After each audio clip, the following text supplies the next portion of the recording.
तथागत गौतम बुद्ध जी को नमन करता हूँ, वंदन करता हूँ। भारतीय संविधान के निर्माता परम पूज्य बोधिसत्व भारत रत्न बाबा साहब डॉक्टर भीमराव अम्बेडकर जी के चरणों में नमन करता हूँ।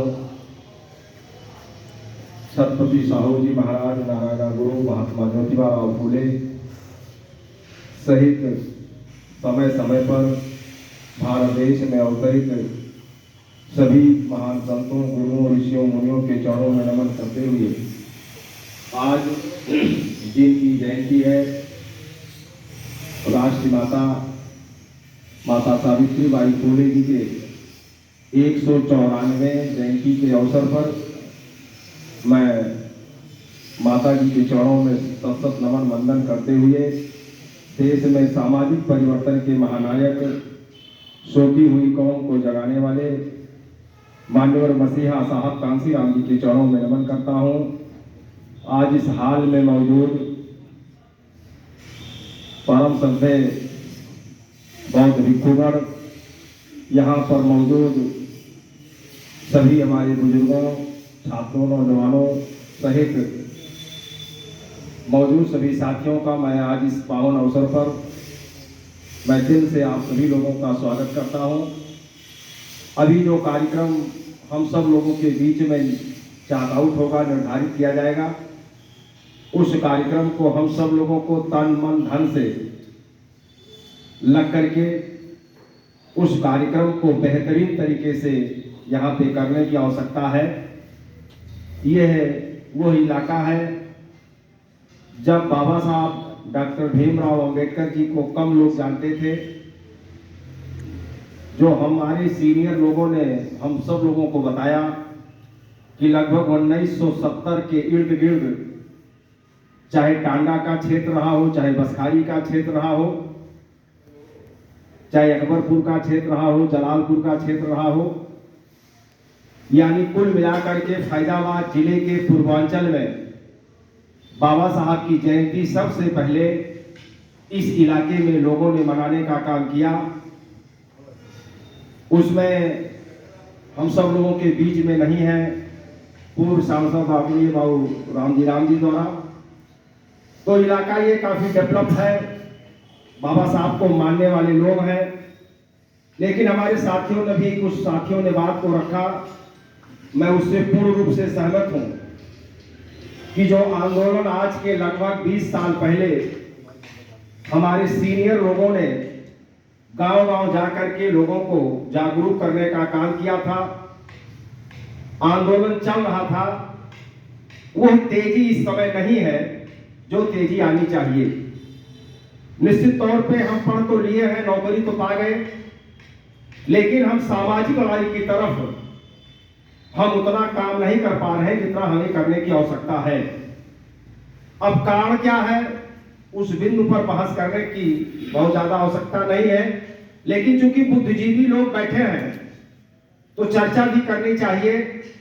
कमी हमारे अंदर हो सकती है, कमी सामने वाले के अंदर हो सकती है, लेकिन उन कमियों को दरकिनार करके आपस में जब तक हम बैठेंगे नहीं, अभी हमारे संचालक साथी कह रहे थे कि हम अपने गांव में जाने का काम नहीं करते हैं।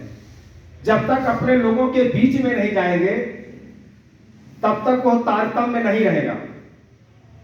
हम लोग जब शुरू किए थे सामाजिक काम, तो अपने घर 10 दिन, 12 दिन, 20 दिन नहीं जाते थे, गांव में ही परमानेंट किसी न किसी गांव में रुकते थे। लेकिन आज हमें लगता है कि अगर वोट न मांगना हो तो वोट मांगने के समय तो भले हम गांव में जाते हैं, लेकिन वोट मांगने के अलावा हम गांव में जाने का काम नहीं करते हैं। और अगर हम गांव में जाएं तो निश्चित तौर पे हमें पानी मिलेगा, खाना मिलेगा, चाय मिलेगा, हमारा सम्मान होगा, और जिस काम को हमारे महापुरुषों ने किया था उस काम को हम आगे बढ़ा सकते हैं। इसलिए अवसर है हमारे बीच में आदरणीय बौद्ध भिक्षु परम श्रद्धेय चंद्रिमा थेरो जी ने जो कार्यक्रम अभी हम लोगों के बीच में रखे हैं, ये अवसर है। इस अवसर का हम सब लोग भरपूर फायदा उठाएं और इसी कार्यक्रम को बृहद रूप से सफल बनाने के लिए हमें गांव-गांव चलने की जरूरत है। हमें डिग्री कॉलेजों में जाने की आवश्यकता है, हमें इंटर कॉलेजों में जाने की आवश्यकता है, हमें कलेक्ट्रेट में जो हमारे अधिवक्ता साथी हैं उनके बीच में जाने की आवश्यकता है, हमें विभिन्न कार्यालयों में जो हमारे लोग नौकरी करते हैं उनके बीच में भी हमें जाने की आवश्यकता है। क्योंकि वो समय था जब हम लोगों के, आप लोगों के आंदोलन में एक नाम जब पढ़ा जाता था 10-20 लोगों का, तो उसमें 20 लोगों के नाम में 12 ऐसे नाम रहते थे जिनके नाम के आगे अधिवक्ता लिखा रहता था। ऐसे बहुत सारे लोगों के नाम के आगे लिखा रहता था कि विभिन्न कार्यालयों के ये बाबू हैं, ये फला अधिकारी हैं, ये इंटर कॉलेज के प्रिंसिपल हैं, ये डिग्री कॉलेज के प्रवक्ता हैं। तो ये मेरे साथियों तब लोग जुड़े कि जब हमारे सीनियर लोग उनके बीच में गए, हम उनके बीच में जाना छोड़ दिए और वो अपने काम में अपने आप को मस्त कर लिए। नौकरी करते हैं, अपने बीवी बच्चे में लगे हैं, घर परिवार में लगे हैं, नात रिश्तेदार में लगे हैं, न उनसे समाज से मतलब है। और जो हम सामाजिक काम करने का मंच पाते हैं तो बताते हैं कि हम बहुत बड़े सामाजिक हैं, लेकिन सामाजिक काम करने का क्या दायित्व है, उस दायित्व का निर्वहन हम नहीं करते हैं। इसलिए यहाँ पर बैठे हुए बुद्धिजीवी साथियों से मेरा आग्रह है कि 5 कदम आज आप चलिए तो 10 कदम हम भी आपके साथ चलने का प्रयास करें। जब दोनों लोग चलेंगे तभी हम किसी मकसद में हमें सफलता मिलेगी।